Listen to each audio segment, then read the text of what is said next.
పక్క దేశానికి సింధు నది నీటిని భారతం నియంత్రించడం, ఉగ్రవాద నియంత్రణ లక్ష్యంగా భారతం చేపట్టిన ఈ చర్య ఒక్క సింధు నది మాత్రమేనా? బ్రహ్మపుత్ర, సట్లెజ్, కార్పరి ఈ నదులన్నీ ఎక్కడ పుడుతున్నాయి?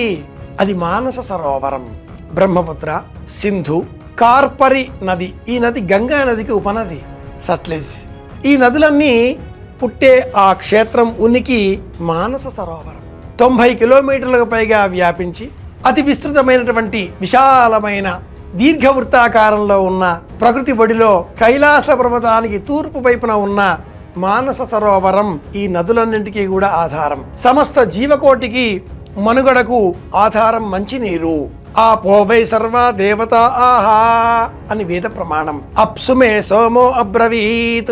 సోమశక్తి, ప్రాణాన్ని నిలబెట్టేటటువంటి శక్తి నీటిలో ఉన్నది.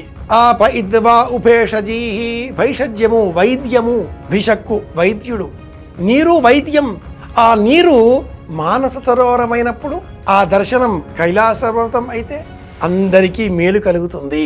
నీటి విలువ తెలియని దేశాలలో, పెట్రోలు లభించేటటువంటి దేశాలలో పెట్రోలు మండిపోతున్న కారణం చేత, మండే గుణం కలిగిన కారణం చేత ఉగ్రతత్వం, ఉగ్ర స్వభావం ఎక్కడ మంచినీరు లేదో అక్కడ పెరుగుతుంది. మంచినీరు ఉన్న చోట మానవత్వం కలుగుతుంది. ప్రేమ, ఆర్ద్రత, అభిమానం. ఒకనాటి కాలంలో మడి, వంట అన్నింటికీ మూలం నీరు. నీరు లేని చోట ఎడారి భూములలో, పెట్రోలు తావులలో ఉగ్రతత్వం కాక మరింకేం పెరుగుతుంది?